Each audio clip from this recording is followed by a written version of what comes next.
The Return of Tarzan, Edgar Rice Burroughs. Chapter 1. The Affair on the Liner. Magnifique, ejaculated the Countess de Coude beneath her breath. Eh? Questioned the Count, turning toward his young wife.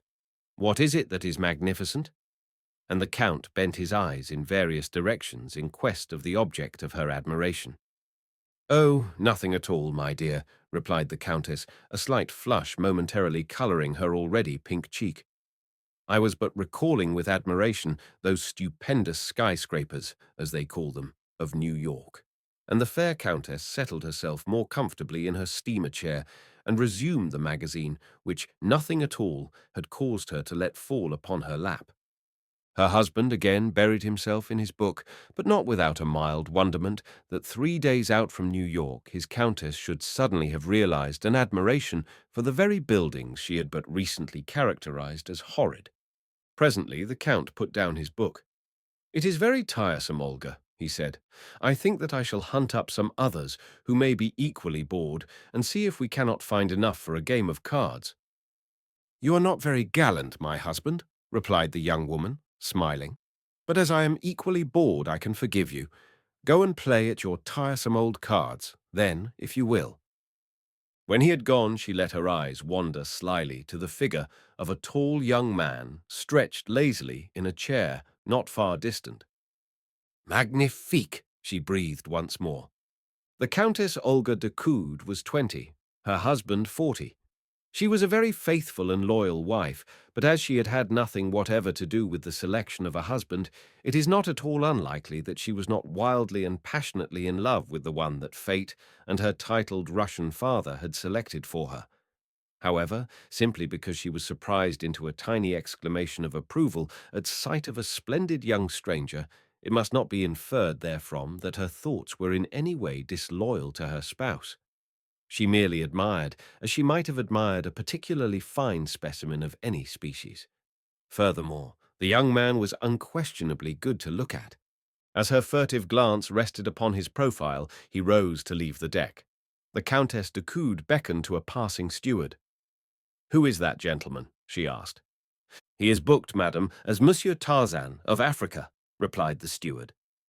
Rather a large estate, thought the girl, but now her interest was still further aroused. As Tarzan walked slowly toward the smoking room, he came unexpectedly upon 2 men whispering excitedly just without. He would have vouchsafed them not even a passing thought, but for the strangely guilty glance that one of them shot in his direction. They reminded Tarzan of melodramatic villains he had seen at the theaters in Paris. Both were very dark, and this, in connection with the shrugs and stealthy glances that accompanied their palpable intriguing, lent still greater force to the similarity. Tarzan entered the smoking room and sought a chair a little apart from the others who were there. He felt in no mood for conversation, and as he sipped his absinthe, he let his mind run rather sorrowfully over the past few weeks of his life. Time and again he had wondered if he had acted wisely in renouncing his birthright to a man to whom he owed nothing. It is true that he liked Clayton, but that was not the question.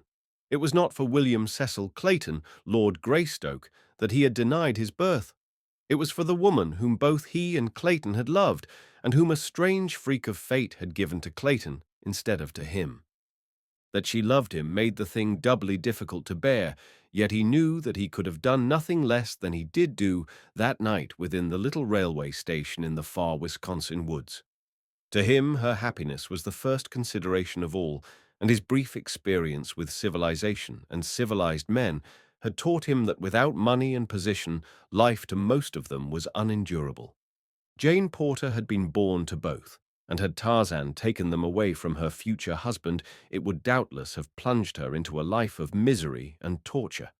That she would have spurned Clayton once he had been stripped of both his title and his estates never for once occurred to Tarzan, for he credited to others the same honest loyalty that was so inherent a quality in himself, nor, in this instance, had he erred. Could any one thing have further bound Jane Porter to her promise to Clayton, it would have been in the nature of some such misfortune as this overtaking him. Tarzan's thoughts drifted from the past to the future. He tried to look forward with pleasurable sensations to his return to the jungle of his birth and boyhood, the cruel, fierce jungle in which he had spent 20 of his 22 years. But who or what of all the myriad jungle life would there be to welcome his return? Not one. Only Tantor, the elephant, could he call friend. The others would hunt him or flee from him, as had been their way in the past. Not even the apes of his own tribe would extend the hand of fellowship to him. If civilization had done nothing else for Tarzan of the apes, it had to some extent taught him to crave the society of his own kind and to feel with genuine pleasure the congenial warmth of companionship. And in the same ratio had it made any other life distasteful to him. It was difficult to imagine a world without a friend, without a living thing who spoke the new tongues which Tarzan had learned to love so well. And so it was that Tarzan looked with little relish upon the future he had mapped out for himself. As he sat musing over his cigarette, his eyes fell upon a mirror before him, and in it he saw reflected a table at which 4 men sat at cards. Presently, one of them rose to leave, and then another approached, and Tarzan could see that he courteously offered to fill the vacant chair, that the game might not be interrupted. He was the smaller of the two whom Tarzan had seen whispering just outside the smoking room. It was this fact that aroused a faint spark of interest in Tarzan, and so, as he speculated upon the future, he watched in the mirror the reflection of the players at the table behind him. Aside from the man who had but just entered the game, Tarzan knew the name of but one of the other players. It was he who sat opposite the new player, Count Raoul de Coude, whom an over-attentive steward had pointed out as one of the celebrities of the passage, describing him as a man high in the official family of the French Minister of War. Suddenly, Tarzan's attention was riveted upon the picture in the glass.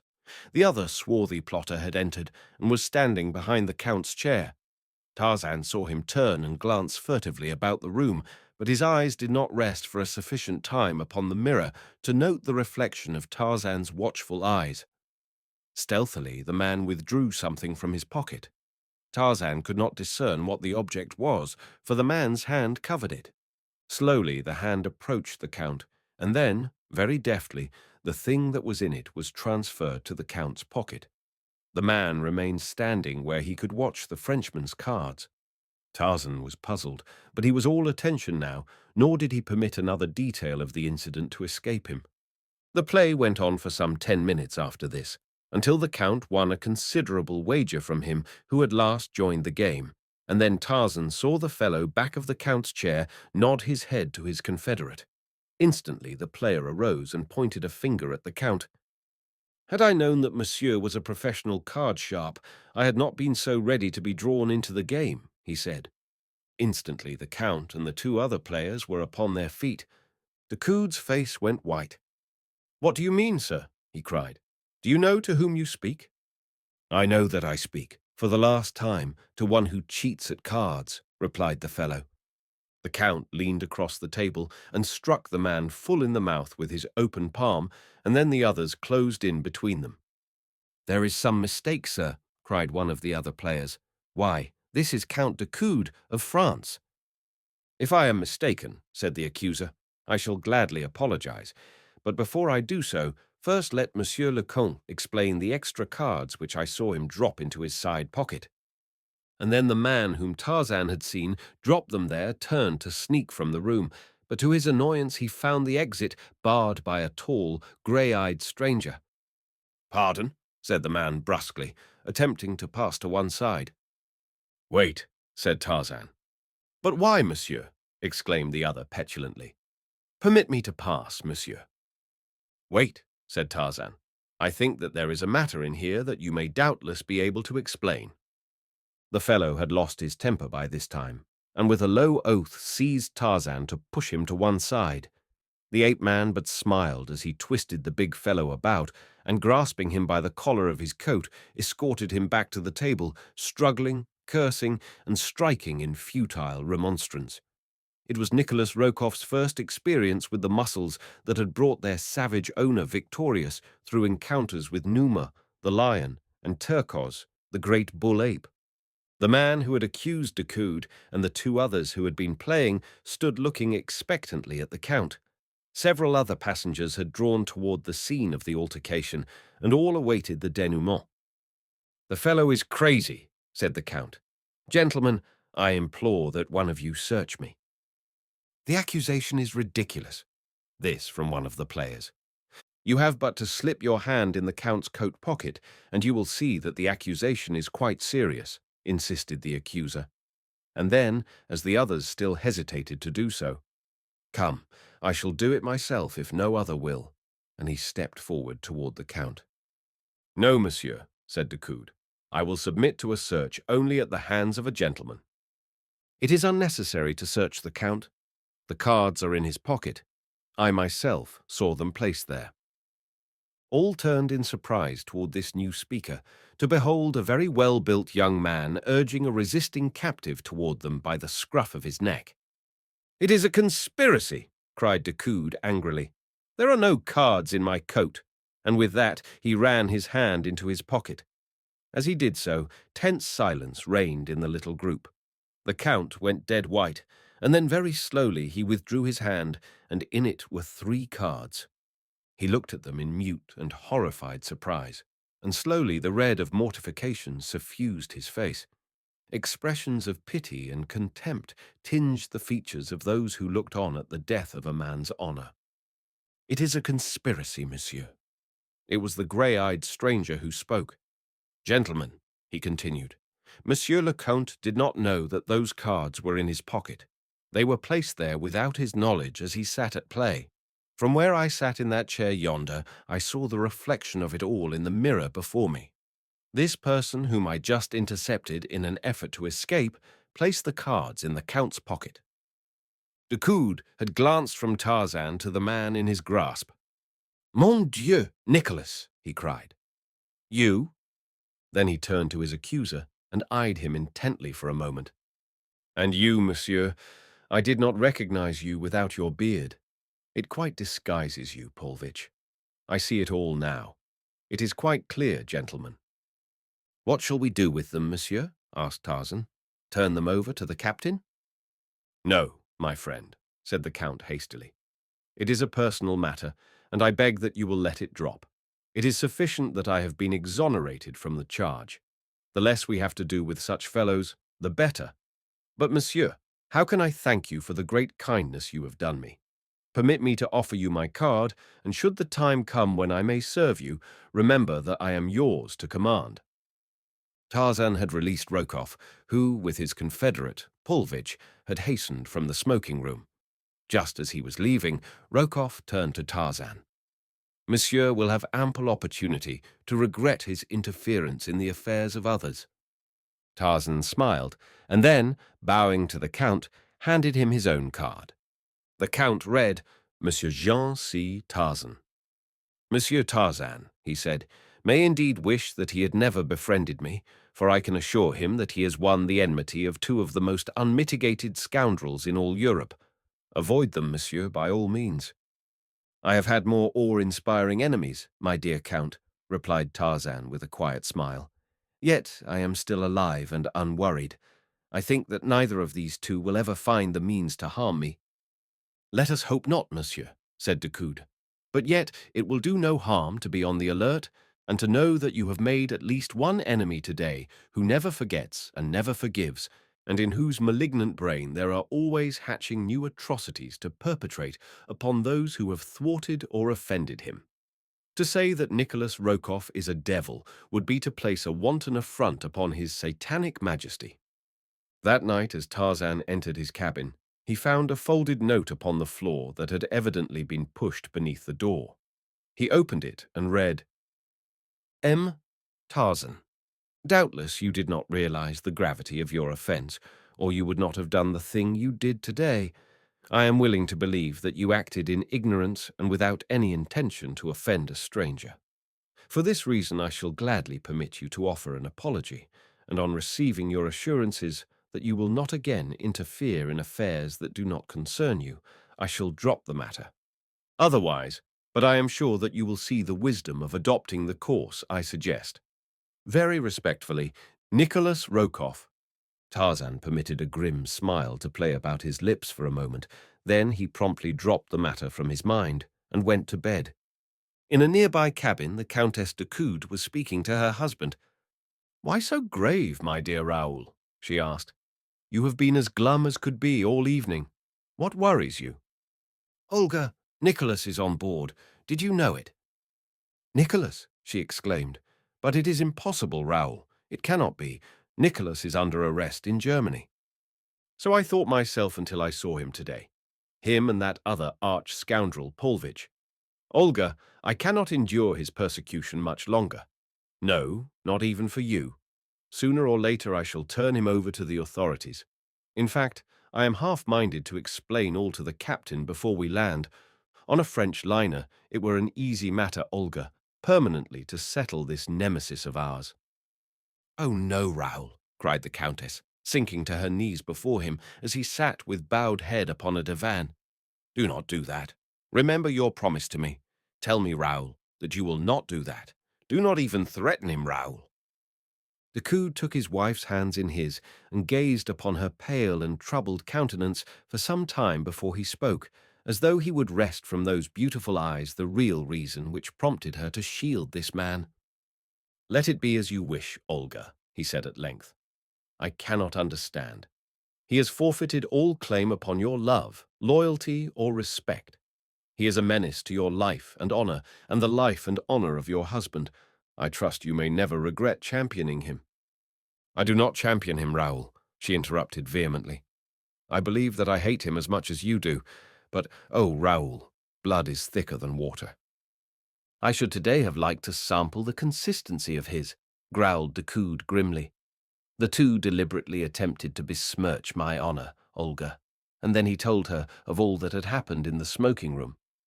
Had it not been for this utter stranger, they had succeeded, for who would have accepted my unsupported word against the damning evidence of those cards hidden on my person? I had almost begun to doubt myself when this Monsieur Tarzan dragged your precious Nicholas before us and explained the whole cowardly transaction." "Monsieur Tarzan?" asked the Countess in evident surprise. "Yes. Do you know him, Olga?" "I have seen him. A steward pointed him out to me." "I did not know that he was a celebrity," said the Count. Olga de Coude changed the subject. She discovered suddenly that she might find it difficult to explain just why the steward had pointed out the handsome Monsieur Tarzan to her. Perhaps she flushed the least little bit, for was not the Count, her husband, gazing at her with a strangely quizzical expression? "Ah," she thought, "a guilty conscience is a most suspicious thing." Chapter 2. Forging bonds of hate and... It was not until late the following afternoon that Tarzan saw anything more of the fellow passengers into the midst of whose affairs his love of fair play had thrust him. And then he came most unexpectedly upon Rokoff and Paulvitch at a moment when of all others the two might least appreciate his company. They were standing on deck at a point which was temporarily deserted, and as Tarzan came upon them they were in heated argument with a woman. Tarzan noted that she was richly apparelled, and that her slender, well-modelled figure denoted youth, but as she was heavily veiled he could not discern her features. The men were standing on either side of her, and the backs of all were toward Tarzan, so that he was quite close to them without their being aware of his presence. He noticed that Rokoff seemed to be threatening, the woman pleading, but they spoke in a strange tongue, and he could only guess from appearances that the girl was afraid. Rokoff's attitude was so distinctly filled with the threat of physical violence that the ape-man paused for an instant just behind the trio, instinctively sensing an atmosphere of danger. Scarcely had he hesitated ere the man seized the woman roughly by the wrist, twisting it as though to wring a promise from her through torture. What would have happened next had Rokoff had his way we may only conjecture, since he did not have his way at all. Instead, steel fingers gripped his shoulder, and he was swung unceremoniously around to meet the cold grey eyes of the stranger who had thwarted him on the previous day. "Sapristi!" screamed the infuriated Rokoff. "What do you mean? Are you a fool that you thus again insult Nicholas Rokoff?" "This is my answer to your note, monsieur," said Tarzan in a low voice, and then he hurled the fellow from him with such force that Rokoff lunged sprawling against the rail. "Name of a name!" shrieked Rokoff. "Pig, but you shall die for this." And springing to his feet, he rushed upon Tarzan, tugging the meanwhile to draw a revolver from his hip pocket. The girl shrank back in terror. "Nicholas!" she cried. Do not do that. Quick, monsieur, fly, or he will surely kill you." But instead of flying, Tarzan advanced to meet the fellow. "Do not make a fool of yourself, monsieur," he said. Rokoff, who was in a perfect frenzy of rage at the humiliation the stranger had put upon him, had at last succeeded in drawing the revolver. He had stopped, and now he deliberately raised it to Tarzan's breast and pulled the trigger. The hammer fell with a futile click on an empty chamber. The ape-man's hand shot out like the head of an angry python. There was a quick wrench, and the revolver sailed far out across the ship's rail and dropped into the Atlantic. For a moment the two men stood there facing one another. Rokoff had regained his self-possession. He was the first to speak. "Twice now has monsieur seen fit to interfere in matters which do not concern him. Twice he has taken it upon himself to humiliate Nicholas Rokoff. The first offence was overlooked on the assumption that monsieur acted through ignorance, but this affair shall not be overlooked. If monsieur does not know who Nicholas Rokoff is, this last piece of effrontery will ensure that monsieur later has good reason to remember him." "That you are a coward and a scoundrel, monsieur," replied Tarzan, "is all that I care to know of you." And he turned to ask the girl if the man had hurt her, but she had disappeared. Then, without even a glance toward Rokoff and his companion, he continued his stroll along the deck. Tarzan could not but wonder what manner of conspiracy was on foot, or what the scheme of the two men might be. There had been something rather familiar about the appearance of the veiled woman to whose rescue he had just come, but as he had not seen her face, he could not be sure that he had ever seen her before. The only thing about her that he had particularly noticed was a ring of peculiar workmanship upon a finger of the hand that Rokoff had seized, and he determined to note the fingers of the women passengers he came upon thereafter, that he might discover the identity of her whom Rokoff was persecuting, and learn if the fellow had offered her further annoyance.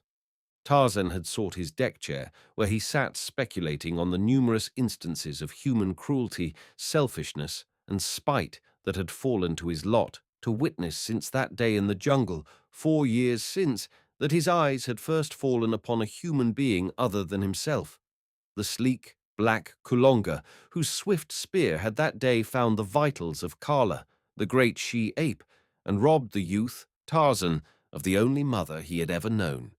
He recalled the murder of King by the rat-faced Snipes, the abandonment of Professor Porter and his party by the mutineers of the Arrow, the cruelty of the black warriors and women of Mbonga to their captives, the petty jealousies of the civil and military officers of the West Coast colony that had afforded him his first introduction to the civilized world. "Mon Dieu," he soliloquized, "but they are all alike. Cheating, murdering, lying, fighting, and all for things that the beasts of the jungle would not deign to possess. Money to purchase the effeminate pleasures of weaklings, and yet, withal, bound down by silly customs that make them slaves to their unhappy lot, while firm in the belief that they be the lords of creation, enjoying the only real pleasures of existence. In the jungle one would scarcely stand supinely aside while another took his mate. It is a silly world, an idiotic world, and Tarzan of the Apes was a fool to renounce the freedom and the happiness of his jungle to come into it." Presently, as he sat there, the sudden feeling came over him that eyes were watching from behind, and the old instinct of the wild beast broke through the thin veneer of civilization, so that Tarzan wheeled about so quickly that the eyes of the young woman who had been surreptitiously regarding him had not even time to drop before the grey eyes of the ape-man shot an inquiring look straight into them. Then, as they fell, Tarzan saw a faint wave of crimson creep swiftly over the now half-averted face. He smiled to himself at the result of his very uncivilized and ungallant action, for he had not lowered his own eyes when they met those of the young woman. She was very young and equally good to look upon. Further, there was something rather familiar about her that set Tarzan to wondering where he had seen her before. He resumed his former position, and presently he was aware that she had arisen and was leaving the deck. As she passed, Tarzan turned to watch her, in the hope that he might discover a clue to satisfy his mild curiosity as to her identity.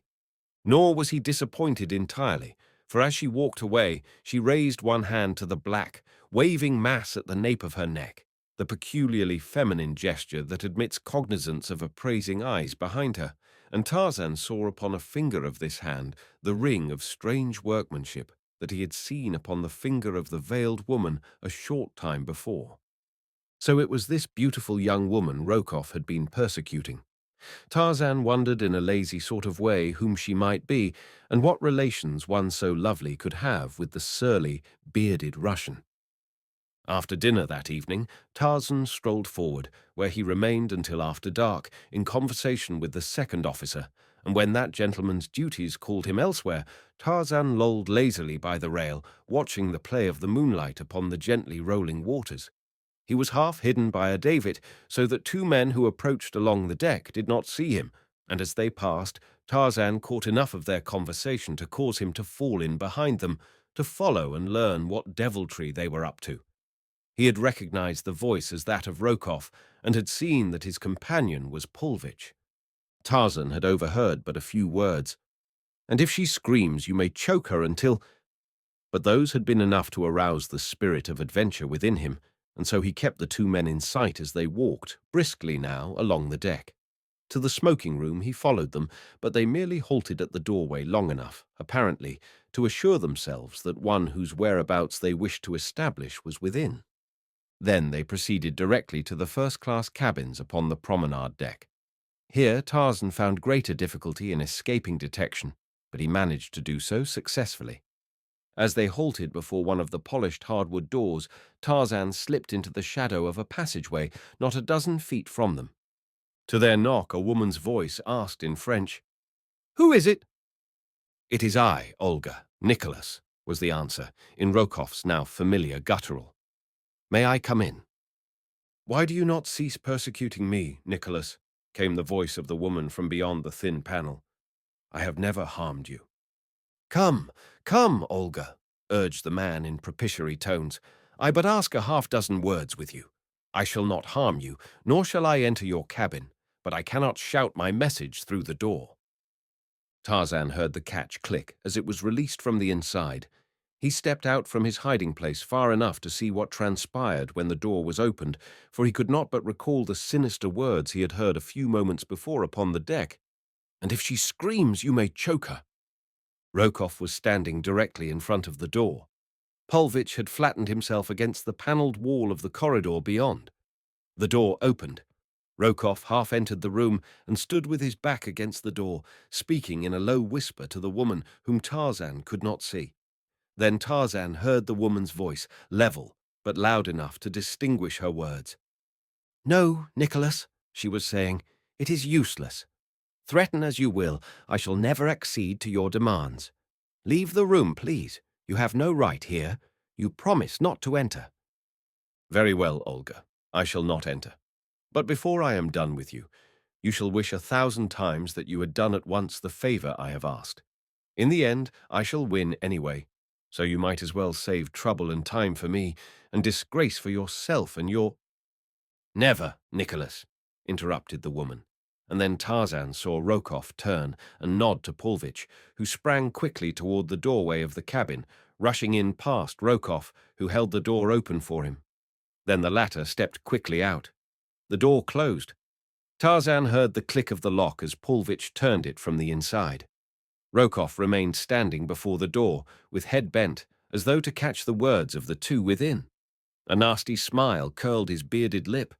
Tarzan could hear the woman's voice commanding the fellow to leave her cabin. "I shall send for my husband," she cried. "He will show you no mercy." Pulvich's sneering laugh came through the polished panels. "The purser will fetch your husband, madame," said the man. "In fact, that officer has already been notified that you are entertaining a man other than your husband behind the locked door of your cabin." "Bah!" cried the woman. "My husband will know." "Most assuredly your husband will know, but the purser will not. nor will the newspaper men who shall in some mysterious way hear of it on our landing. But they will think it a fine story, and so will all your friends when they read of it at breakfast on, let me see, this is Tuesday. Yes, when they read of it at breakfast next Friday morning. Nor will it detract from the interest they will all feel when they learn that the man whom Madame entertained is a Russian servant, her brother's valet, to be quite exact. Alexis Paulvitch, came the woman's voice, cold and fearless. You are a coward, and when I whisper a certain name in your ear, you will think better of your demands upon me and your threats against me, and then you will leave my cabin quickly. Nor do I think that ever again will you, at least, annoy me. And there came a moment's silence in which Tarzan could imagine the woman leaning toward the scoundrel and whispering the thing she had hinted at into his ear. Only a moment of silence, and then a startled oath from the man, the scuffling of feet, a woman's scream, and silence. But scarcely had the cry ceased before the ape-man had leapt from his hiding place. Rokoff started to run, but Tarzan grasped him by the collar and dragged him back. Neither spoke, for both felt instinctively that murder was being done in that room, and Tarzan was confident that Rokoff had had no intention that his confederate should go that far. He felt that the man's aims were deeper than that, deeper and even more sinister than brutal, cold-blooded murder. Without hesitating to question those within, the ape-man threw his giant shoulder against the frail panel, and in a shower of splintered wood he entered the cabin, dragging Rokoff after him. Before him, on a couch, the woman lay, and on top of her was Paulvitch, his fingers gripping the fair throat, while his victim's hands beat futilely at his face, tearing desperately at the cruel fingers that were forcing the life from her. The noise of his entrance brought Paulvitch to his feet, where he stood glowering menacingly at Tarzan. The girl rose falteringly to a sitting posture upon the couch. One hand was at her throat, and her breath came in little gasps. Although dishevelled and very pale, Tarzan recognized her as the young woman whom he had caught staring at him on deck earlier in the day. "What is the meaning of this?" said Tarzan, turning to Rokoff, whom he intuitively singled out as the instigator of the outrage. The man remained silent, scowling. "Touch the button, please," continued the ape-man. "We will have one of the ship's officers here. This affair has gone quite far enough." "No, no," cried the girl, coming suddenly to her feet. "Please do not do that. I am sure that there was no real intention to harm me. I angered this person, and he lost control of himself. That is all. I would not care to have the matter go further. Please, monsieur."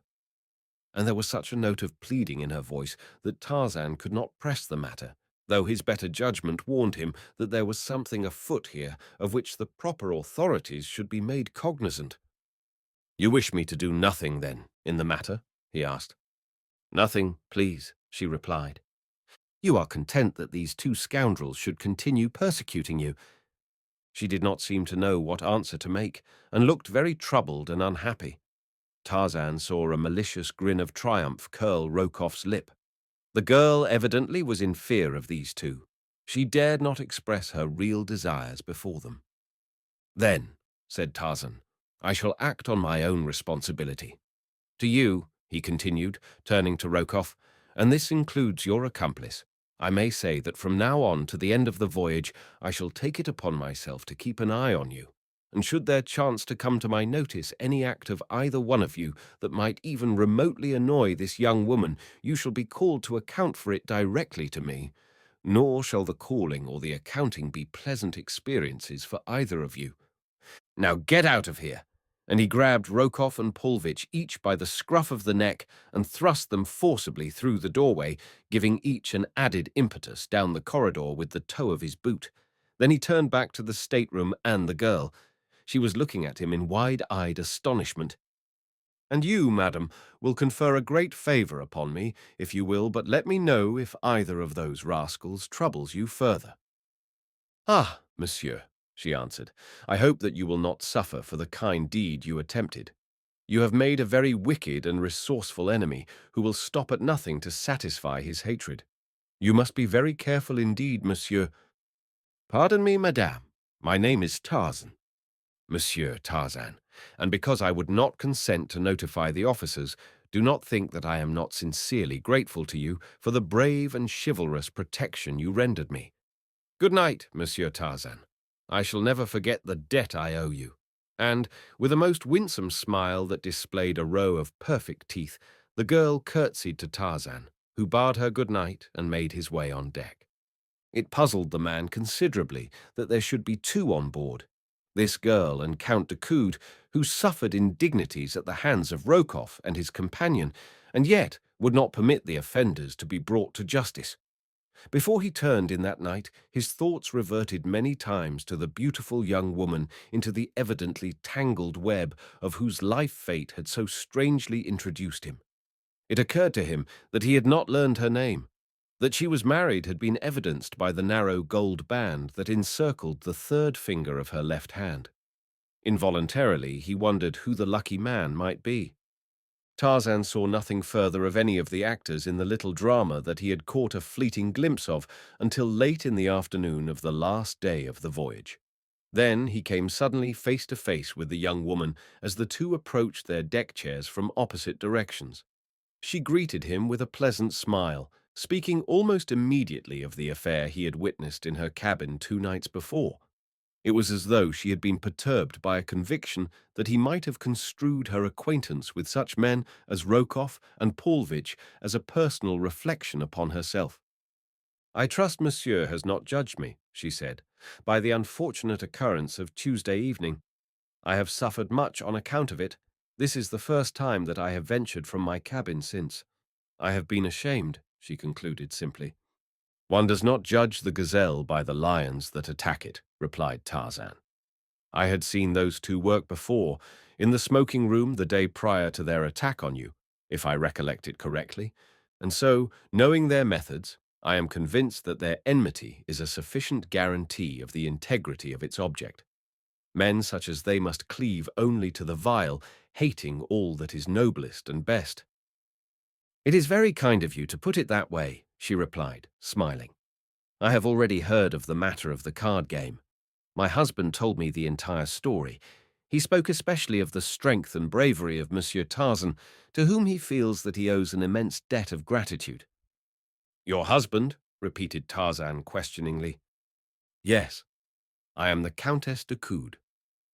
"I am already amply repaid, madame, in knowing that I have rendered a service to the wife of the Count de Coude." "Alas, monsieur, I already am so greatly indebted to you that I may never hope to settle my own account, so pray do not add further to my obligations." And she smiled so sweetly upon him that Tarzan felt that a man might easily attempt much greater things than he had accomplished, solely for the pleasure of receiving the benediction of that smile. He did not see her again that day, and in the rush of landing on the following morning he missed her entirely. But there had been something in the expression of her eyes as they parted on deck the previous day that haunted him. It had been almost wistful, as they had spoken of the strangeness of the swift friendships of an ocean crossing and of the equal ease with which they are broken forever. Tarzan wondered if he should ever see her again. Chapter 3. What happened in the Rue Mall? On his arrival in Paris, Tarzan had gone directly to the apartments of his old friend, D'Arnaud, where the naval lieutenant had scored him roundly for his decision to renounce the title and estates that were rightly his from his father, John Clayton, the late Lord Greystoke. "You must be mad, my friend," said D'Arnaud, "thus lightly to give up not alone wealth and position, but an opportunity to prove beyond doubt to all the world that in your veins flows the noble blood of two of England's most honoured houses, instead of the blood of a savage she-ape.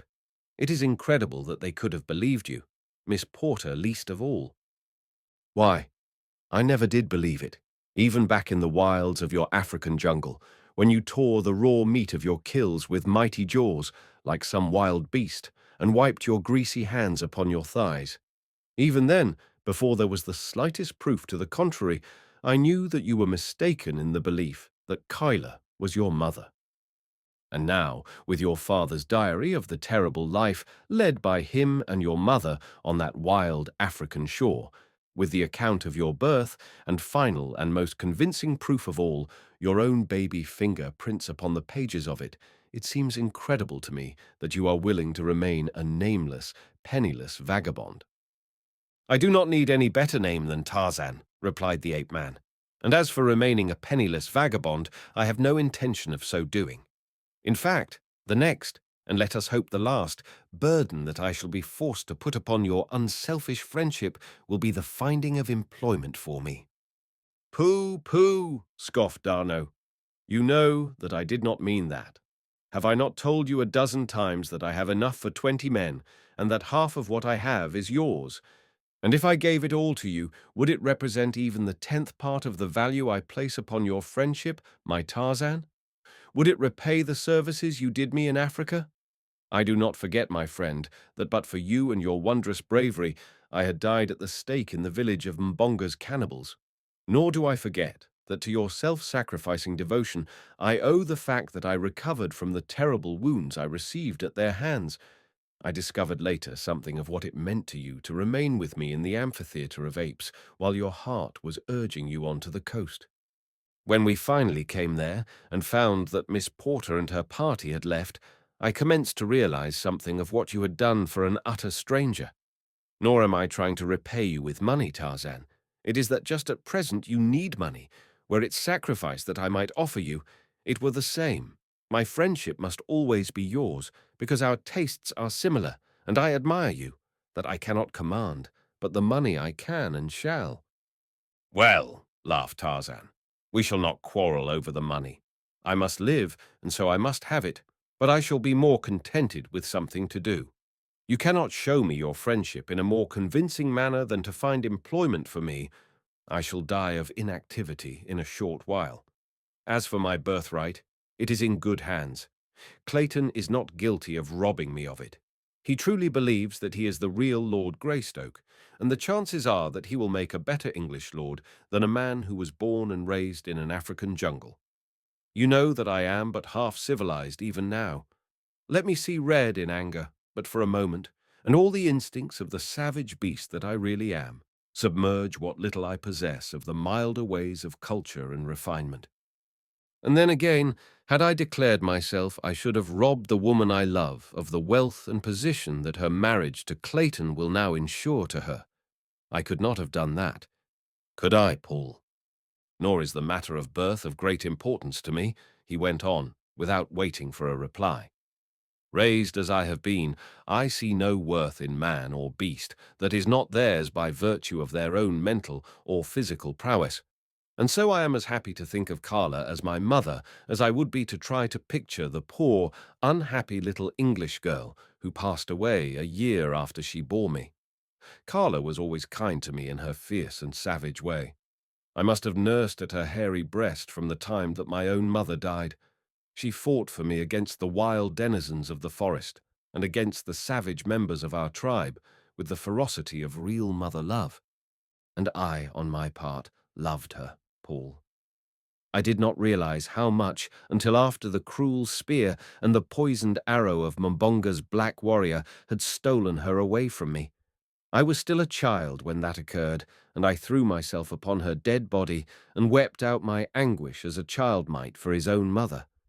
To you, my friend, she would have appeared a hideous and ugly creature, but to me she was beautiful, so gloriously does love transfigure its object. And so I am perfectly content to remain forever the son of Carla, the she-ape. I do not admire you the less for your loyalty, said D'Arnot, but the time will come when you will be glad to claim your own. Remember what I say, and let us hope that it will be as easy then as it is now. You must bear in mind that Professor Porter and Mr. Philander are the only people in the world who can swear that the little skeleton found in the cabin with those of your father and mother was that of an infant anthropoid ape, and not the offspring of Lord and Lady Greystoke. That evidence is most important. They are both old men. They may not live many years longer. And then, did it not occur to you that once Miss Porter knew the truth, she would break her engagement with Clayton? You might easily have your title, your estates, and the woman you love, Tarzan. Had you not thought of that? Tarzan shook his head. You do not know her, he said. Nothing could bind her closer to her bargain than some misfortune to Clayton. She is from an old Southern family in America, and Southerners pride themselves upon their loyalty. Tarzan spent the 2 following weeks renewing his former brief acquaintance with Paris. In the daytime, he haunted the libraries and picture galleries.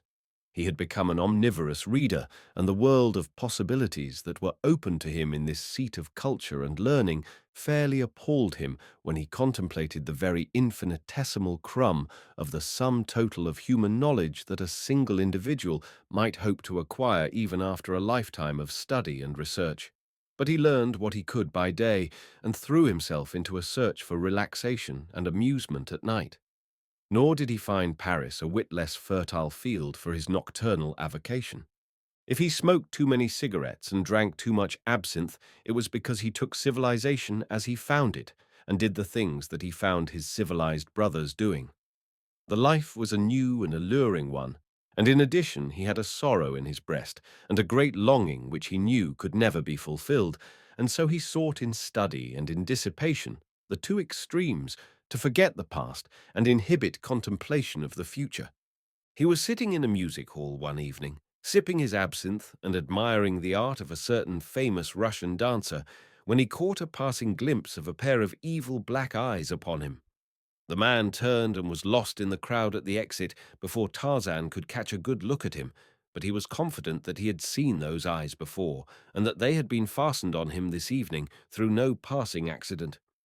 He had had the uncanny feeling for some time that he was being watched, and it was in response to this animal instinct that was strong within him that he had turned suddenly and surprised the eyes in the very act of watching him. Before he left the music hall, the matter had been forgotten, nor did he notice the swarthy individual who stepped deeper into the shadows of an opposite doorway as Tarzan emerged from the brilliantly lighted amusement hall. Had Tarzan but known it, he had been followed many times from this and other places of amusement, but seldom, if ever, had he been alone. Tonight, D'Arnaud had had another engagement, and Tarzan had come by himself. As he turned in the direction he was accustomed to taking from this part of Paris to his apartments, the watcher across the street ran from his hiding place and hurried on ahead at a rapid pace. Tarzan had been wont to traverse the Rue Mole on his way home at night. Because it was very quiet and very dark, it reminded him more of his beloved African jungle than did the noisy and garish streets surrounding it. If you are familiar with your Paris, you will recall the narrow, forbidding precincts of the Rue Mole. If you are not, you need but ask the police about it to learn that in all Paris there is no street to which you should give a wider berth after dark. On this night, Tarzan had proceeded some 2 squares through the dense shadows of the squalid old tenements which line this dismal way when he was attracted by screams and cries for help from the 3rd floor of an opposite building. The voice was a woman's. Before the echoes of her first cries had died, Tarzan was bounding up the stairs and through the dark corridors to her rescue. At the end of the corridor on the 3rd landing, a door stood slightly ajar, and from within, Tarzan heard again the same appeal that had lured him from the street. Another instant found him in the center of a dimly lighted room. An oil lamp burned upon a high, old-fashioned mantel, casting its dim rays over a dozen repulsive figures. All but one were men. The other was a woman of about 30. Her face, marked by low passions and dissipation, might once have been lovely. She stood with one hand at her throat, crouching against the farther wall. "Help, monsieur!" she cried in a low voice as Tarzan entered the room. "They were killing me." As Tarzan turned toward the men about him, he saw the crafty, evil faces of habitual criminals. He wondered that they had made no effort to escape. A movement behind him caused him to turn. 2 things his eyes saw, and one of them caused him considerable wonderment. A man was sneaking stealthily from the room, and in the brief glance that Tarzan had of him, he saw that it was Rokoff. But the other thing that he saw was of more immediate interest. It was a great brute of a fellow tiptoeing upon him from behind with a huge bludgeon in his hand, and then, as the man and his confederates saw that he was discovered, there was a concerted rush upon Tarzan from all sides. Some of the men drew knives, others picked up chairs, while the fellow with the bludgeon raised it high above his head in a mighty swing that would have crushed Tarzan's head had it ever descended upon it. But the brain, and the agility, and the muscles that had coped with the mighty strength and cruel craftiness of Turcos and Numa in the fastness of their savage jungle were not to be so easily subdued as these Apaches of Paris had believed. Selecting his most formidable antagonist, the fellow with the bludgeon, Tarzan charged full upon him, dodging the falling weapon and catching the man a terrific blow on the point of the chin that felled him in his tracks. Then he turned upon the others. This was sport. He was reveling in the joy of battle and the lust of blood. As though it had been but a brittle shell, to break at the least rough usage, the thin veneer of his civilization fell from him, and the 10 burly villains found themselves penned in a small room with a wild and savage beast, against whose steel muscles their puny strength was less than futile. At the end of the corridor without stood Rokoff, waiting the outcome of the affair. He wished to be sure that Tarzan was dead before he left, but it was not a part of his plan to be one of those within the room when the murder occurred. The woman still stood where she had when Tarzan entered, but her face had undergone a number of changes with the few minutes which had elapsed. From the semblance of distress which it had worn when Tarzan first saw it, it had changed to one of craftiness as he had wheeled to meet the attack from behind, but the change Tarzan had not seen. Later, an expression of surprise and then one of horror superseded the others. And who may wonder? For the immaculate gentleman her cries had lured to what was to have been his death had been suddenly metamorphosed into a demon of revenge. Instead of soft muscles and a weak resistance, she was looking upon a veritable Hercules gone mad. "Mon Dieu!" she cried. "He is a beast!" For the strong, white teeth of the ape-man had found the throat of one of his assailants, and Tarzan fought as he had learned to fight with the great bull apes of the tribe of Kerchak. He was in a dozen places at once, leaping hither and thither about the room in sinuous bounds that reminded the woman of a panther she had seen at the zoo. Now a wrist bone snapped in his iron grip. Now a shoulder was wrenched from its socket as he forced a victim's arm backward and upward. With shrieks of pain, the men escaped into the hallway as quickly as they could, but even before the first one staggered, bleeding and broken from the room, Rokoff had seen enough to convince him that Tarzan would not be the one to lie dead in that house this night, and so the Russian had hastened to a nearby den and telephoned the police that a man was committing murder on the 3rd floor of Rue Mall, 27. When the officers arrived, they found 3 men groaning on the floor. A frightened woman lying upon a filthy bed, her face buried in her arms, and what appeared to be a well-dressed young gentleman standing in the center of the room, awaiting the reinforcements which he had thought the footsteps of the officers hurrying up the stairway had announced. But they were mistaken in the last. It was a wild beast that looked upon them through those narrowed lids and steel-grey eyes. With the smell of blood, the last vestige of civilization had deserted Tarzan, and now he stood at bay, like a lion surrounded by hunters, awaiting the next overt act and crouching to charge its author. "What has happened here?" asked one of the policemen. Tarzan explained briefly, but when he turned to the woman for confirmation of his statement, he was appalled by her reply. "He lies!" she screamed shrilly, addressing the policeman. "He came to my room while I was alone, and for no good purpose. When I repulsed him, he would have killed me had not my screams attracted these gentlemen, who were passing the house at the time. He is a devil, monsieur. Alone he has all but killed 10 men with his bare hands and his teeth." So shocked was Tarzan by her ingratitude that for a moment he was struck dumb. The police were inclined to be a little skeptical, for they had had other dealings with this same lady and her lovely coterie of gentlemen friends. However, they were policemen, not judges, so they decided to place all the inmates of the room under arrest, and let another, whose business it was, separate the innocent from the guilty. But they found that it was one thing to tell this well-dressed young man that he was under arrest, but quite another to enforce it. "I am guilty of no offense," he said quietly. "I have but sought to defend myself. I do not know why the woman has told you what she has. She can have no enmity against me, for never until I came to this room in response to her cries for help had I seen her." "Come, come," said one of the officers. "There are judges to listen to all that," and he advanced to lay his hand upon Tarzan's shoulder. An instant later, he lay crumpled in a corner of the room, and then, as his comrades rushed in upon the ape-man, they experienced a taste of what the Apaches had but recently gone through. So quickly and so roughly did he handle them that they had not even an opportunity to draw their revolvers. During the brief fight, Tarzan had noted the open window, and beyond, the stem of a tree or a telegraph pole. He could not tell which. As the last officer went down, one of his fellows succeeded in drawing his revolver, and from where he lay on the floor, fired at Tarzan. The shot missed, and before the man could fire again, Tarzan had swept the lamp from the mantel and plunged the room into darkness. The next they saw was a lithe form spring to the sill of the open window and leap, panther-like, onto the pole across the walk. When the police gathered themselves together and reached the street, their prisoner was nowhere to be seen. They did not handle the woman and the men who had not escaped any too gently when they took them to the station.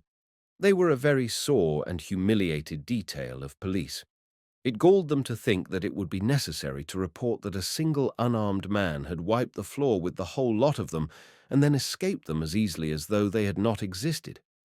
The officer who had remained in the street swore that no one had leaped from the window or left the building from the time they entered until they had come out.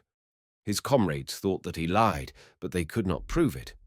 When Tarzan found himself clinging to the pole outside the window, he followed his jungle instinct and looked below for enemies before he ventured down. It was well he did, for just beneath stood a policeman. Above, Tarzan saw no one, so he went up instead of down. The top of the pole was opposite the roof of the building, so it was but the work of an instant for the muscles that had for years sent him hurtling through the treetops of his primeval forest to carry him across the little space between the pole and the roof. From one building he went to another, and so on, with much climbing, until at a cross street he discovered another pole, down which he ran to the ground. For a square or two he ran swiftly. Then he turned into a little all-night cafe and in the lavatory removed the evidences of his over-roof promenade from hands and clothes. When he emerged a few moments later, it was to saunter slowly on toward his apartments. Not far from them he came to a well-lighted boulevard, which it was necessary to cross. As he stood directly beneath a brilliant arc light, waiting for a limousine that was approaching to pass him, he heard his name called in a sweet feminine voice. Looking up, he met the smiling eyes of Olga Decoud as she leaned forward upon the back seat of the machine. He bowed very low in response to her friendly greeting.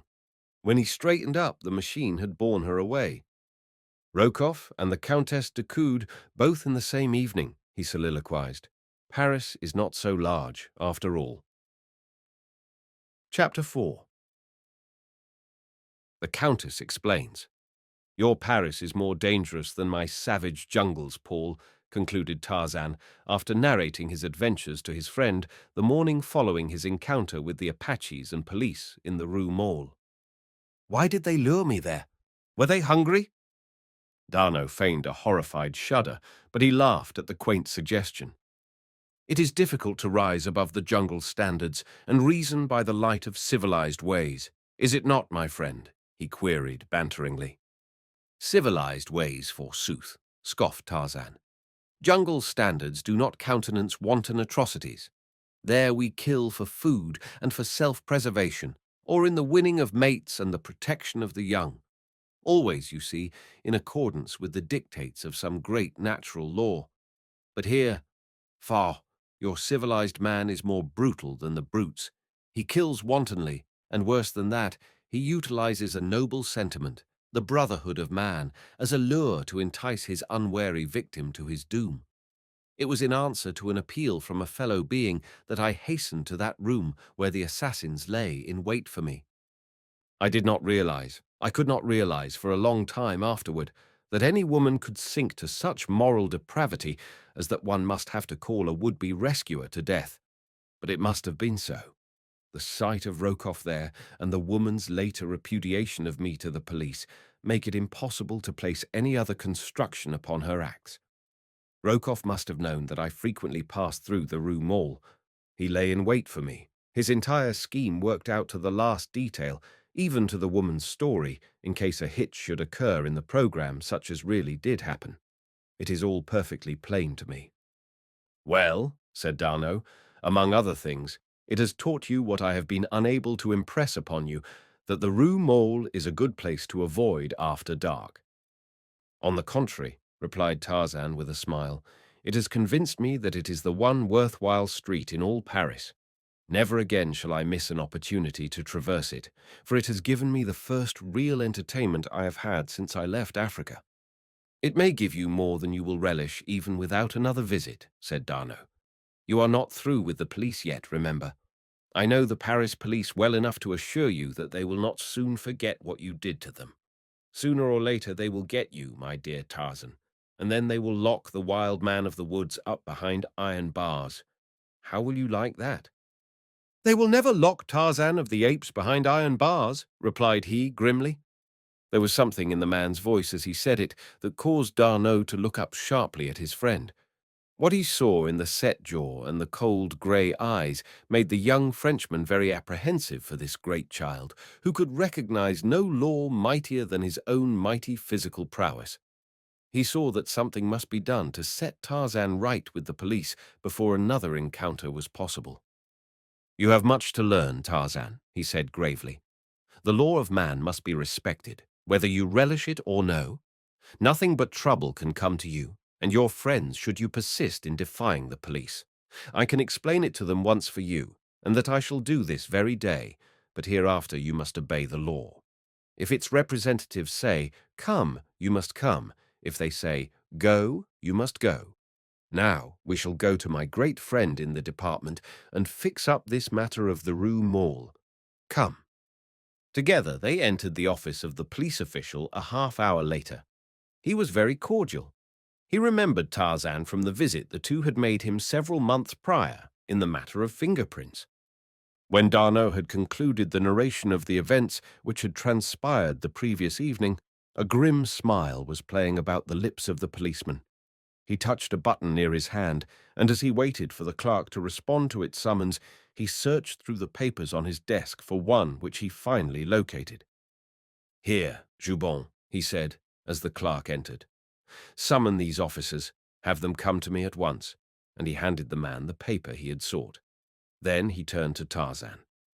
"You have committed a very grave offense, monsieur," he said, not unkindly, "and but for the explanation made by our good friend here, I should be inclined to judge you harshly.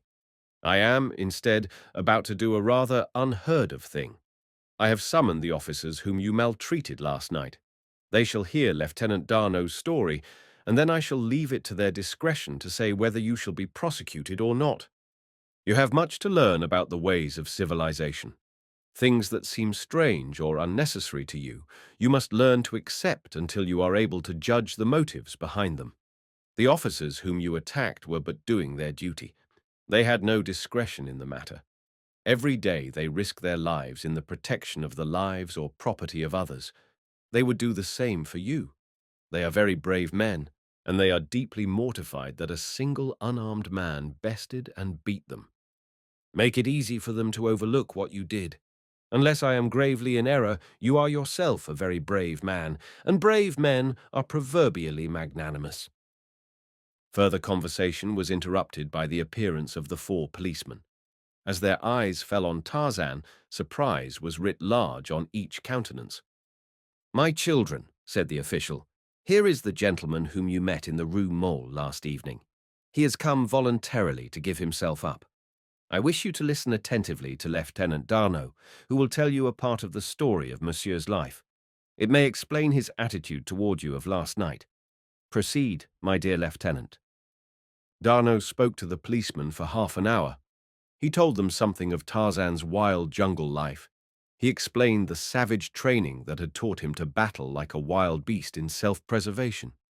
It became plain to them that the man had been guided by instinct rather than reason in his attack upon them. He had not understood their intentions. To him, they had been little different from any of the various forms of life he had been accustomed to in his native jungle, where practically all were his enemies. "Your pride has been wounded," said D'Arnot in conclusion. "It is the fact that this man overcame you that hurts the most, but you need feel no shame. You would not make apologies for defeat had you been penned in that small room with an African lion or with the great gorilla of the jungles. And yet you were battling with muscles that have time and time again been pitted, and always victoriously, against these terrors of the dark continent. It is no disgrace to fall beneath the superhuman strength of Tarzan of the apes. And then, as the men stood looking first at Tarzan and then at their superior, the ape-man did the one thing which was needed to erase the last remnant of animosity which they might have felt for him. With outstretched hand he advanced toward them. "I am sorry for the mistake I made," he said simply. "Let us be friends." And that was the end of the whole matter, except that Tarzan became a subject of much conversation in the barracks of the police, and increased the number of his friends by 4 brave men at least. On their return to D'Arnot's apartments, the lieutenant found a letter awaiting him from an English friend, William Cecil Clayton, Lord Greystoke. The two had maintained a correspondence since the birth of their friendship on that ill-fated expedition in search of Jane Porter after her theft by Turcos, the bull ape. "They are to be married in London in about 2 months," said D'Arnot, as he completed his perusal of the letter. Tarzan did not need to be told who was meant by they. He made no reply, but he was very quiet and thoughtful during the balance of the day. That evening they attended the opera. Tarzan's mind was still occupied by his gloomy thoughts. He paid little or no attention to what was transpiring upon the stage. Instead, he saw only the lovely vision of a beautiful American girl, and heard naught but a sad, sweet voice acknowledging that his love was returned, and she was to marry another. He shook himself to be rid of his unwelcome thoughts, and at the same instant he felt eyes upon him. With the instinct that was his by virtue of training, he looked up squarely into the eyes that were looking at him to find that they were shining from the smiling face of Olga, Countess de Coude. As Tarzan returned her bow, he was positive that there was an invitation in her look, almost a plea. The next intermission found him beside her in her box. "I have so much wished to see you," she was saying. "It has troubled me not a little to think that after the service you rendered to both my husband and myself no adequate explanation was ever made you of what must have seemed ingratitude on our part in not taking the necessary steps to prevent a repetition of the attacks upon us by those 2 men." "You wrong me," replied Tarzan. "My thoughts of you have been only the most pleasant. You must not feel that any explanation is due me. Have they annoyed you further?" "They never cease," she replied sadly. "I feel that I must tell someone, and I do not know another who so deserves an explanation as you. You must permit me to do so. It may be of service to you, for I know Nicholas Rokoff quite well enough to be positive that you have not seen the last of him. He will find some means to be revenged upon you. What I wish to tell you may be of aid to you in combating any scheme of revenge he may harbor. I cannot tell you here, but tomorrow I shall be at home to Monsieur Tarzan at 5. "It will be an eternity until tomorrow at 5, he said, as he bade her good night. From a corner of the theatre, Rokoff and Pulvitch saw Monsieur Tarzan in the box of the Countess de Coude, and both men smiled. At 4:30 the following afternoon, a swarthy, bearded man rang the bell at the servants' entrance of the palace of the Count de Coude.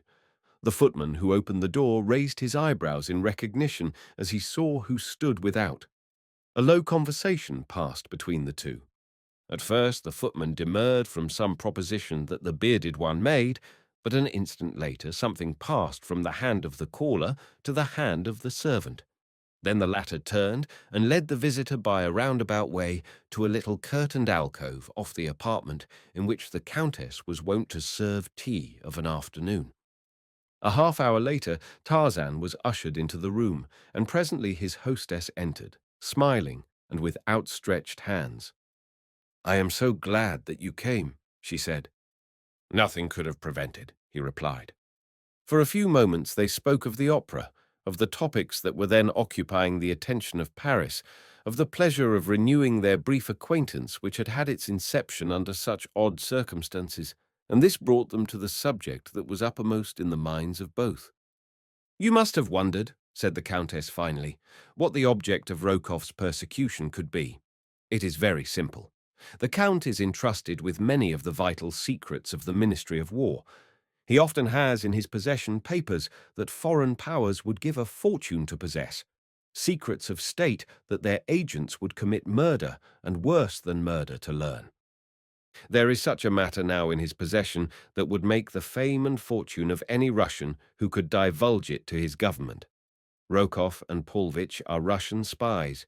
They will stop at nothing to procure this information. The affair on the liner, I mean the matter of the card game, was for the purpose of blackmailing the knowledge they seek from my husband. Had he been convicted of cheating at cards, his career would have been blighted. He would have had to leave the War Department. He would have been socially ostracized. They intended to hold this club over him, the price of an avowal on their part that the Count was but the victim of the plot of enemies who wished to besmirch his name was to have been the papers they seek. You thwarted them in this.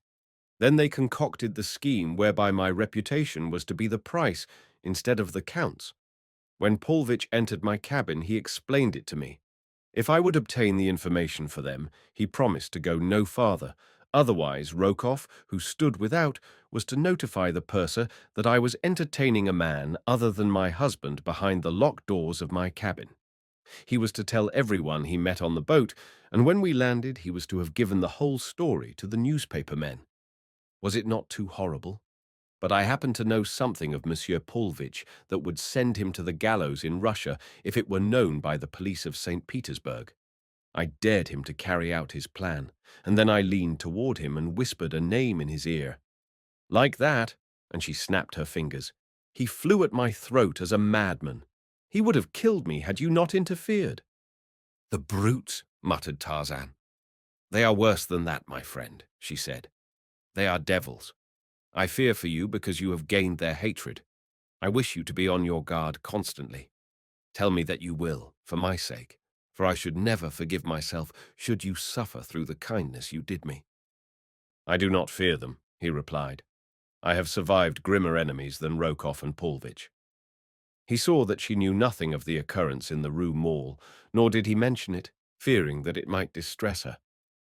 For your own safety, he continued, why do you not turn the scoundrels over to the authorities? They should make quick work of them. She hesitated for a moment before replying. There are 2 reasons, she said finally. One of them it is that keeps the Count from doing that very thing. The other, my real reason for fearing to expose them, I have never told. Only Rokov and I know it. I wonder. And then she paused, looking intently at him for a long time. And what do you wonder?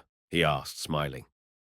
I was wondering why it is that I want to tell you the thing that I have not dared tell even to my husband. I believe that you would understand and that you could tell me the right course to follow. I believe that you would not judge me too harshly. I fear that I should prove a very poor judge, madame, Tarzan replied, for if you had been guilty of murder, I should say that the victim should be grateful to have met so sweet a fate. Oh dear, no, she expostulated. It is not so terrible as that. But first, let me tell you the reason the Count has for not prosecuting these men. Then, if I can hold my courage, I shall tell you the real reason that I dare not. The first is that Nicholas Rokov is my brother. We are Russians. Nicholas has been a bad man since I can remember. He was cashiered from the Russian army, in which he held a captaincy. There was a scandal for a time, but after a while it was partially forgotten, and my father obtained a position for him in the Secret Service. There have been many terrible crimes laid at Nicholas's door, but he has always managed to escape punishment. Of late, he has accomplished it by trumped-up evidence convicting his victims of treason against the Tsar and the Russian police, who are always only too ready to fasten guilt of this nature upon any and all, have accepted his version and exonerated him. Have not his attempted crimes against you and your husband forfeited whatever rights the bonds of kinship might have accorded him? Asked Tarzan. The fact that you are his sister has not deterred him from seeking to besmirch your honor. You owe him no loyalty, madame. Ah, but there is that other reason. If I owe him no loyalty, though he be my brother, I cannot so easily disavow the fear I hold him in because of a certain episode in my life of which he is cognizant. I might as well tell you all, she resumed after a pause, for I see that it is in my heart to tell you sooner or later. I was educated in a convent. While there, I met a man whom I supposed to be a gentleman. I knew little or nothing about men, and less about love. I got it into my foolish head that I loved this man, and at his urgent request, I ran away with him. We were to have been married. I was with him just 3 hours, all in the daytime and in public places, railroad stations and upon a train. When we reached our destination where we were to have been married, 2 officers stepped up to my escort as we descended from the train and placed him under arrest. They took me also, but when I had told my story, they did not detain me, other than to send me back to the convent under the care of a matron. It seemed that the man who had wooed me was no gentleman at all, but a deserter from the army as well as a fugitive from civil justice. He had a police record in nearly every country in Europe. The matter was hushed up by the authorities of the convent. Not even my parents knew of it, but Nicholas met the man afterward and learned the whole story. Now he threatens to tell the Count if I do not do just as he wishes me to. Tarzan laughed. You are still but a little girl. The story that you have told me cannot reflect in any way upon your reputation, and were you not a little girl at heart, you would know it. Go to your husband tonight and tell him the whole story, just as you have told it to me. Unless I am much mistaken, he will laugh at you for your fears and take immediate steps to put that precious brother of yours in prison where he belongs. I only wish that I dared, she said, but I am afraid. I learned early to fear men. First my father, then Nicholas, then the fathers in the convent. Nearly all my friends fear their husbands. Why should I not fear mine? It does not seem right that women should fear men, said Tarzan, an expression of puzzlement on his face. I am better acquainted with the jungle folk, and there it is more often the other way around, except among the black men, and they to my mind are in most ways lower in the scale than the beasts. No, I cannot understand why civilized women should fear men, the beings that are created to protect them. I should hate to think that any woman feared me. I do not think that any woman would fear you, my friend, said Olga Decoud softly. I have known you but a short while, yet though it may seem foolish to say it, you are the only man I have ever known whom I think that I should never fear. It is strange, too, for you are very strong.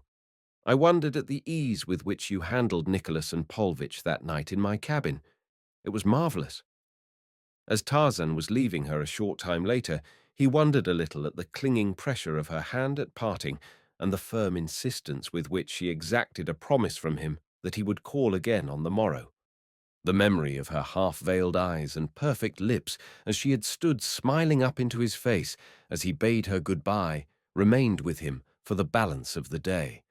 Olga Decoud was a very beautiful woman, and Tarzan of the Apes a very lonely young man, with a heart in him that was in need of the doctoring that only a woman may provide. As the Countess turned back into the room after Tarzan's departure, she found herself face to face with Nicholas Rokoff. "How long have you been here?" she cried, shrinking away from him. "Since before your lover came," he answered, with a nasty leer. "Stop!" she commanded. "How dare you say such a thing to me, your sister?" "Well, my dear Olga, if he is not your lover, accept my apologies, but it is no fault of yours that he is not. Had he 1/10 the knowledge of women that I have, you would be in his arms this minute. He is a stupid fool, Olga. Why, your every word and act was an open invitation to him, and he had not the sense to see it." The woman put her hands to her ears. "I will not listen. You are wicked to say such things as that. No matter what you may threaten me with, you know that I am a good woman. After tonight, you will not dare to annoy me, for I shall tell Raoul all. He will understand, and then, Monsieur Nicholas, beware." "You shall tell him nothing," said Rokoff. "I have this affair now, and with the help of one of your servants, whom I may trust, it will lack nothing in the telling when the time comes that the details of the sworn evidence shall be poured into your husband's ears. The other affair served its purpose well.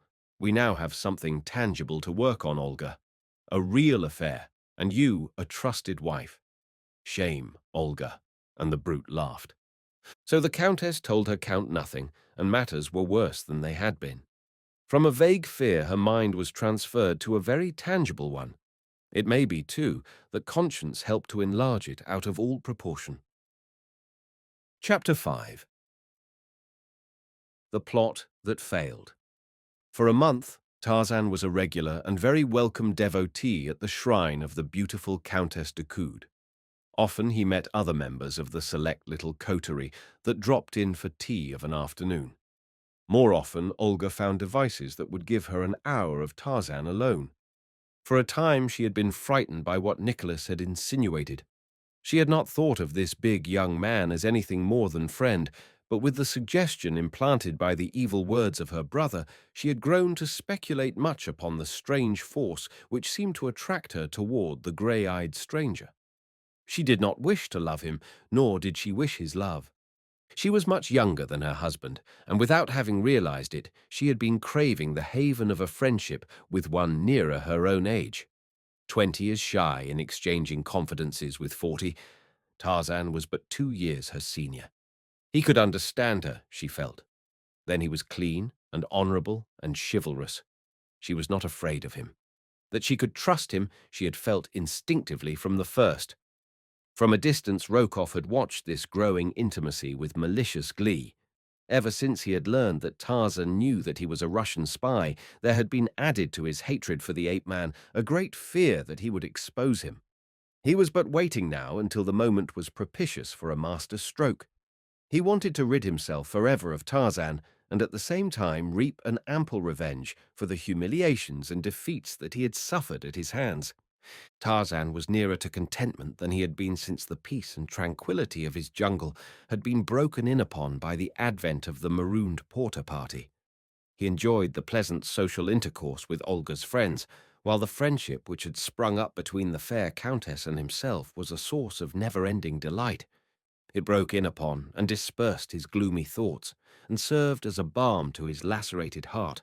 Sometimes D'Arnaut accompanied him on his visits to the Decoud home, for he had long known both Olga and the Count. Occasionally Decoud dropped in, but the multitudinous affairs of his official position and the never-ending demands of politics kept him from home usually until late at night. Rokoff spied upon Tarzan almost constantly, waiting for the time that he should call at the Decoud palace at night, but in this he was doomed to disappointment. On several occasions, Tarzan accompanied the Countess to her home after the opera, but he invariably left her at the entrance, much to the disgust of the lady's devoted brother.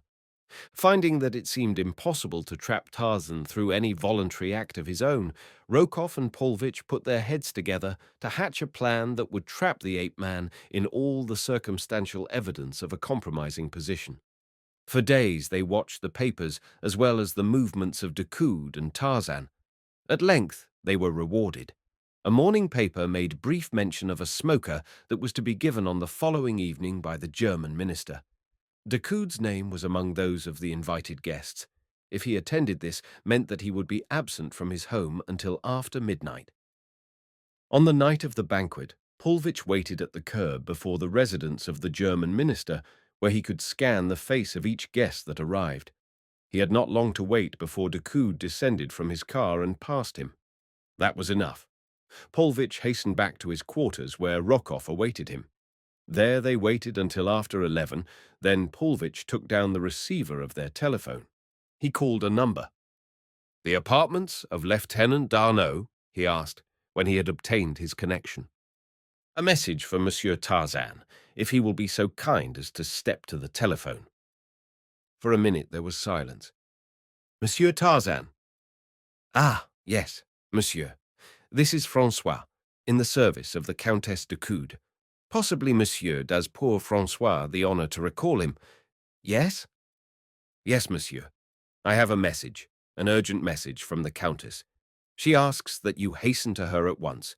She is in trouble, monsieur." "No, monsieur. Poor Francois does not know.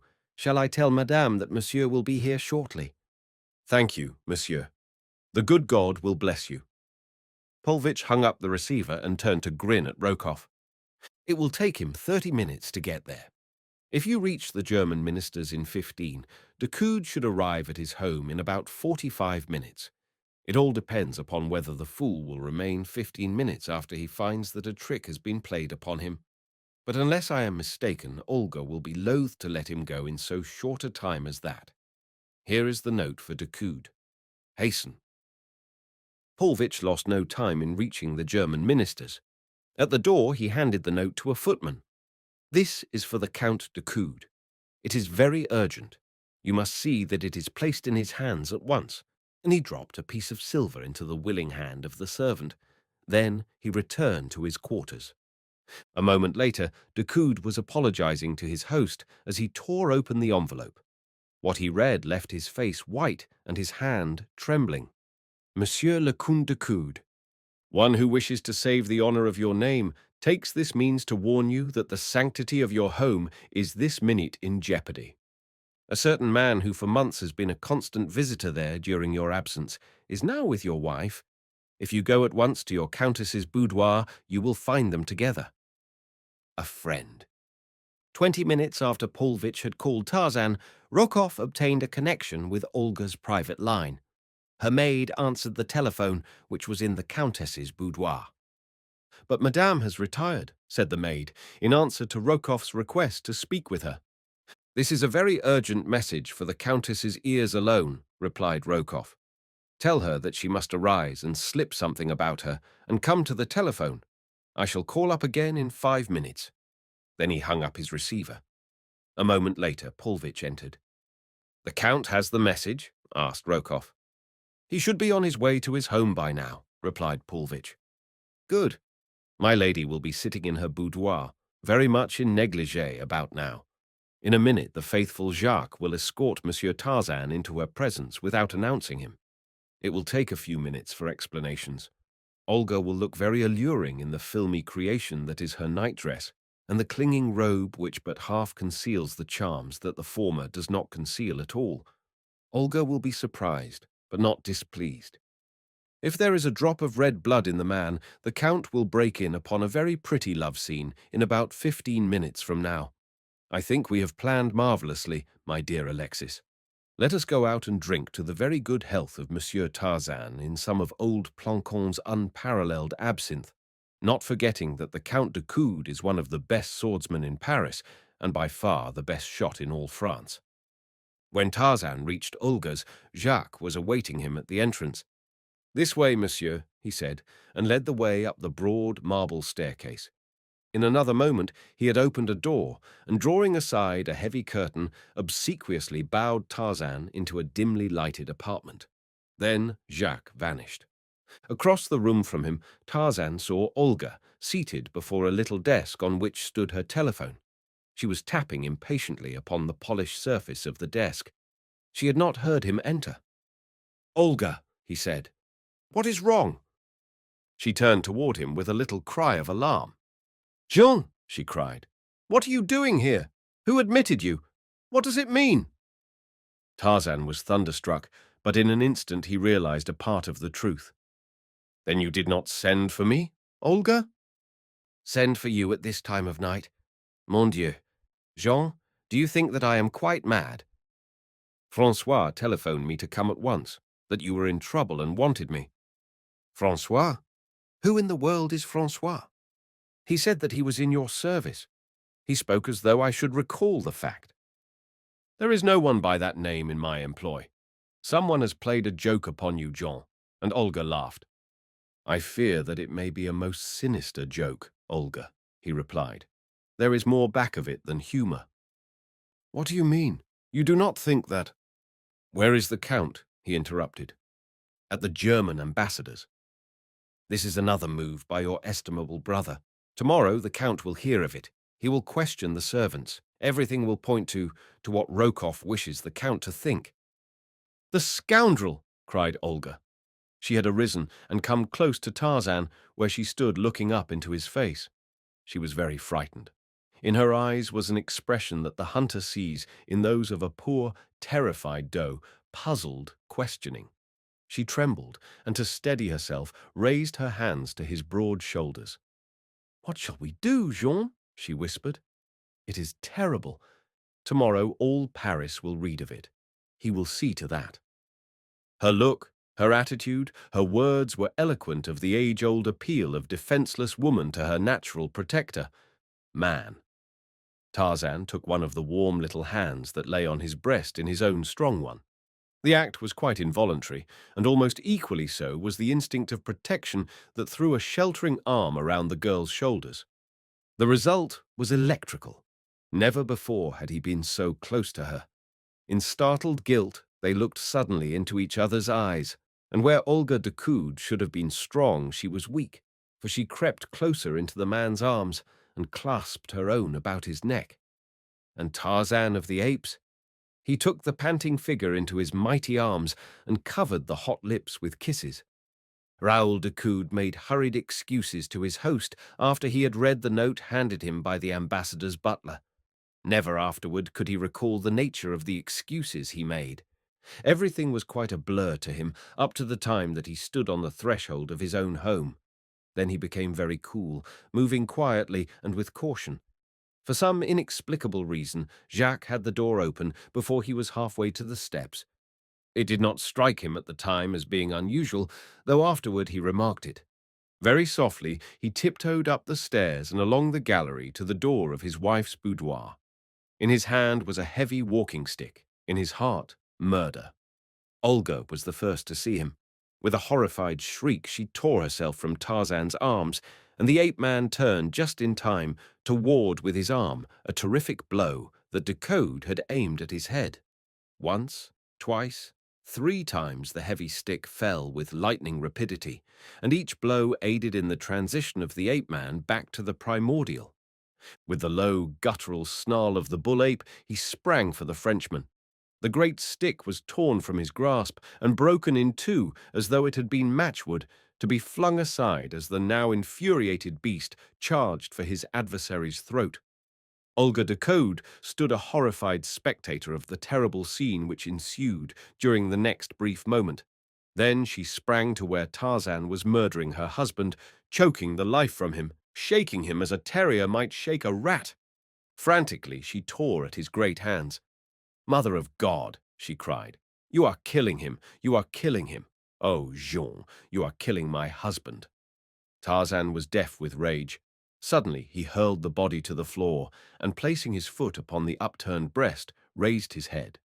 Then, through the palace of the Count Decoud, rang the awesome challenge of the bull-ape that has made a kill. From cellar to attic, the horrid sound searched out the servants and left them blanched and trembling. The woman in the room sank to her knees beside the body of her husband and prayed. Slowly, the red mist faded from before Tarzan's eyes. Things began to take form. He was regaining the perspective of civilized man. His eyes fell upon the figure of the kneeling woman. "Olga," he whispered.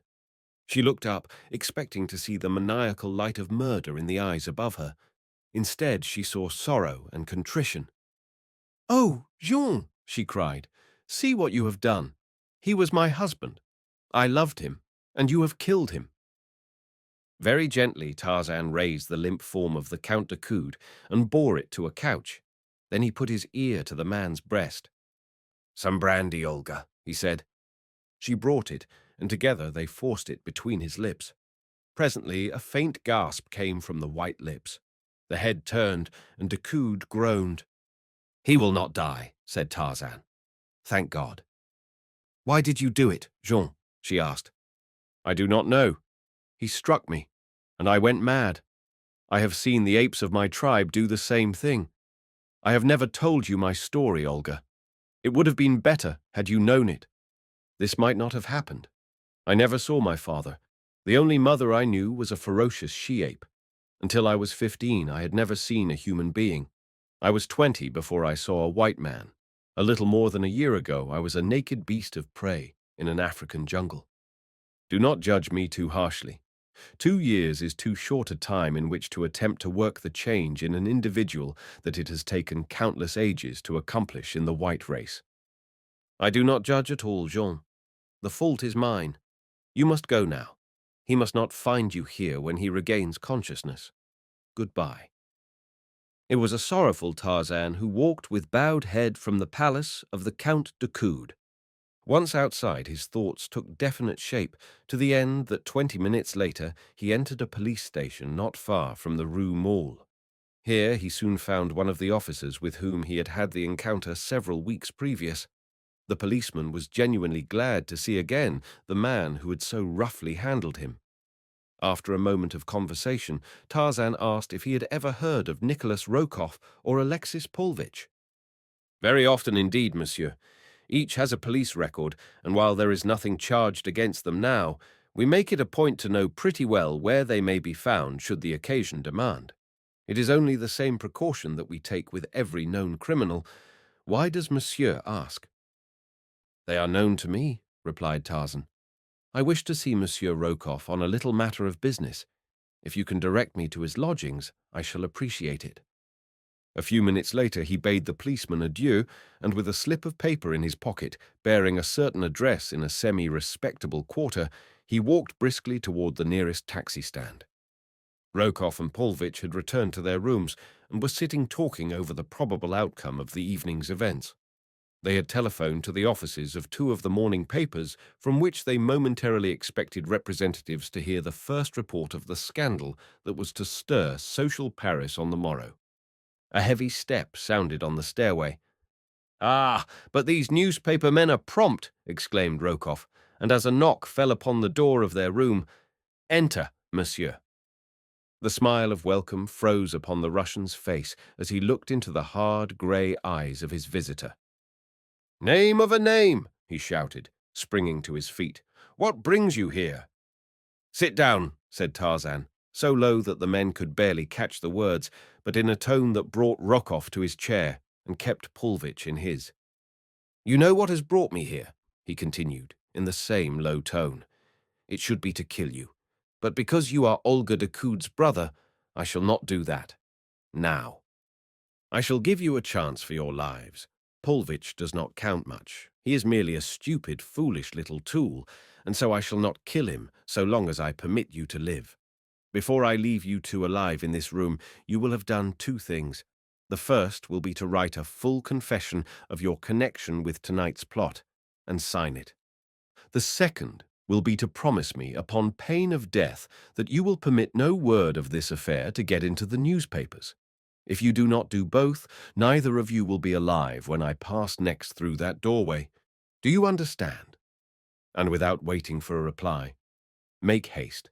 There is ink before you, and paper and a pen." Rokoff assumed a truculent air, attempting by bravado to show how little he feared Tarzan's threats. An instant later, he felt the ape-man's steel fingers at his throat, and Paulvitch, who attempted to dodge them and reach the door, was lifted completely off the floor and hurled senseless into a corner. When Rokoff commenced to blacken about the face, Tarzan released his hold and shoved the fellow back into his chair. After a moment of coughing, Rokoff sat sullenly glaring at the man standing opposite him. Presently, Paulvitch came to himself and limped painfully back to his chair at Tarzan's command. "Now write," said the ape-man. "If it is necessary to handle you again, I shall not be so lenient." Rokoff picked up a pen and commenced to write. "See that you omit no detail, and that you mention every name," cautioned Tarzan. Presently there was a knock at the door. "Enter," said Tarzan. A dapper young man came in. "I am from the Matin," he announced. "I understand that Monsieur Rokoff has a story for me." "Then you are mistaken, monsieur," replied Tarzan. "You have no story for publication, have you, my dear Nicholas?" Rokoff looked up from his writing with an ugly scowl upon his face. "No," he growled, "I have no story for publication, now." "Nor ever, my dear Nicholas."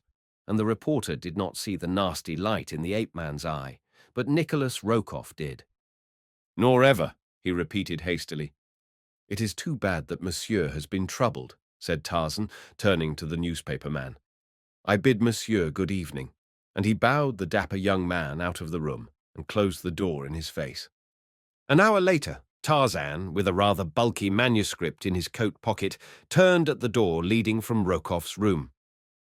"Were I you, I should leave France," he said, "for sooner or later I shall find an excuse to kill you that will not in any way compromise your sister."